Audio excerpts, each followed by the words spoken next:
Hey everybody, welcome to the Digital Imaging channel. I'm Will, and today we're going to be talking about packing your microfilm for shipping. And shipping can include bringing your microfilm to us for a scanning project. It can be sending it maybe across the country, or it can be us going to pick it up for you for your microfilm scanning project. But it's important because one, you want to make sure your microfilm is packed correctly and safe so it doesn't get all jumbled around while it's in transport. And also, so it's labeled correctly, so when we get it, we know what we're working on in case we need to get something for you during the project. We're going to jump right into a few different ways you can pack your film. Let's go. Alrighty, the first option is just a standard box, cardboard box, like a banker's box, just a storage box, something like that. That's a majority of what our clients use for shipping their microfilm or just having it ready for us to pick up. So we're going to take a look at that right now and how you can pack your microfilm. So what we have here is a standard just storage box, and there is some paper here. It looks a little messy, but that's because here's our packing material. This box is packed like we were just going to go deliver it to a customer. It's not necessarily shipping ready, otherwise it'd be packed a little differently, but you take out some packing material as you would do for normal shipping, and you have the rolls lined up here. Now, a standard box, this is pretty much the same size as a banker's box. You can fit roughly 116 millimeter rolls in one of these. If you have the 35 millimeter rolls, the ones that are a little wider, you're gonna fit about 50.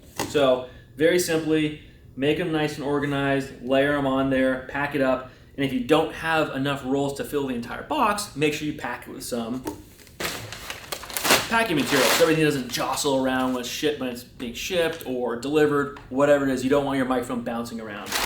You need to kind of pack it up like this to make sure it's nice and tight. We also have a little bit of bubble wrap here just so it doesn't bounce, it's not being jostled, it's nice and contained inside the box. And then of course, when you box it up, go ahead and tape it, make sure it's secure before you either ship it or we pick it up.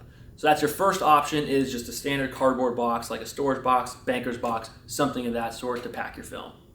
The next option you have available for packing your microfilm, if you work with us, is what we call the lock box. So what we have here, like I said, is called the lock box internally for us, but it's a nice metal container. I'll just open it up for you. This is a little bigger than the cardboard box. You can probably fit about 120 or so 60 millimeter rolls and maybe 60 or so 35 millimeter. We call it the lock box because there's a lock on it. What we can put on it is just a standard lock. And why this is different than the standard cardboard box is because if you want to use this, what we do is we send you an empty box with the lock in it and with a key. You receive it. You put your records in it, you put your microfilm in the box, you lock it, keep the key, and then send it back to us. So we'll have a duplicate here. So in transport, the box is locked. And then at the end of the project, you empty out your microfilm, you put the lock and the key back in, you send it back to us, and we're all done. We use this usually for sensitive materials for clients that are a little more concerned about tampering with their microfilm, maybe criminal records, health records, student records, things like that. It does prevent tampering, or at least adds a little bit of more difficulty for someone if they're trying to get into your microfilm for whatever reason. That's an option. The lockable box, it's gonna be more expensive than just shipping in a cardboard box because it's metal and it's heavier, and also this box is a little bigger, so more weight, a little more expensive. So it is a great option if you have sensitive material and you're concerned about tampering or just want to add that little bit of security. It's definitely an option that you might want to look into. Lastly, we have the Pelican Case that we can use for shipping your microfilm, which we will take a look at right now. So here we have one of our Pelican cases. It's a bit different than the cardboard box or the metal lock box because it's a different type of material. This is made of a special polymer that Pelican made themselves, I believe. And this case is watertight, it's dust-proof, it's crush-proof, it's very durable. A lot of military agencies, organizations use Pelican cases for transporting sensitive equipment and materials. You know your microfilm is going to be safe in one of these containers. So there's your box. We left the foam on the top, but we took out the foam on the inside so we can put as much microfilm in there as possible. But just like the other containers, if you're shipping across the country or it's going to be a long haul, we'll pack it, or we'll let you know how to pack it so everything doesn't jumble around in there while it's in transport.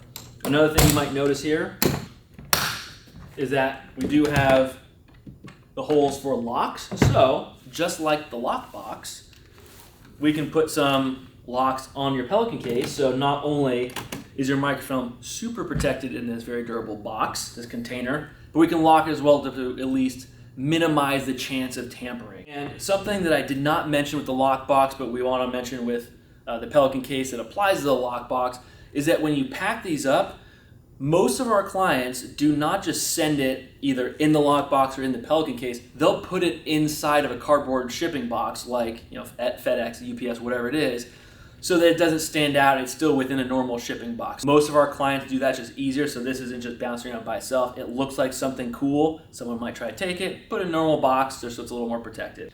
And this is one size. It's about the same as a normal cardboard box, banker's box, so it's going to hold around 100 rolls of 16 millimeter, around 50 of 35 millimeter. We also have smaller ones that we can use for samples. If you decide to work with us or we're doing a sample, we can also send you even just a little Pelican case that you can put a couple rolls of film in, send it back to us, and it's protected just like in the larger Pelican case. One last thing, the Pelican cases, just like the lockbox, they're going to be a little more expensive because you're adding more material. It's a little heavier, so it is a little more expensive, but you're gaining that extra security. We've talked about the different containers you can put your microfilm in when you're getting ready to pack it to send to us, or if we're going to come pick it up. One last thing that applies to all of them is labeling your containers, whichever ones they are, that you send us the microfilm in. The reason you want to label it is that so when we get it, we know which materials are in those boxes. So for example, we have this box of, I think there are about 70 rolls in here. Let's say you had a 2,000 roll project and we were picking it up all at the same time, or you sent it all to us at the same time, and we have maybe 20 or so boxes of microfilm in our facility getting ready for scanning. If for some reason you needed something before we got the film scanned and the images sent back to you, and you want us to go get it, it would go a lot quicker, be much more helpful for us and quicker for you if the box was labeled. So something as simple as, it's on here, maybe you write in marker on the box or attach some sort of sheet, something like rolls 1 through 99, these date ranges, or A through G, or something like that. So if you call us and say, hey, I need roll something from this date range to, I need the record of this person, it's in box whatever, we can go find that box quickly and find that microfilm for you rather than just, okay, let's start looking through 20 different boxes to try to find this roll of microfilm. So labeling is important so we know what's in these in case you need something from them. One last little note that we would love to pass on to you if you work with us is when you pack your microfilm, please do it as cleanly as possible. We have had projects where we receive boxes of microfilm, and you see this looks pretty nice, right? It's very organized. You have the packing material nice and clean. We've opened boxes where it's just jumbles of film everywhere. It's just things are bouncing around. It's not organized. It's very sloppy. It just makes it more difficult for us, and it increases the chance of your microfilm getting damaged during transportation if you don't pack it nicely. Packing your microfilm properly is good for you, so it decreases the risk of your film being damaged during transportation. It's good for us because it just is better when we open it. It's more organized. We can find it easier. Pack your microfilm nicely, take the extra step, and make sure your microfilm is ready to ship. We talked about packing your microfilm in cardboard boxes, in metal lock boxes, and in Pelican cases, and then we hit on labeling a little bit. So you should have plenty of information of how to get your microfilm ready for either shipping or at least transporting to us for a microfilm scanning project. We hope you enjoyed the show, got a bit out of it. Subscribe to our channel, and I'll see you next time.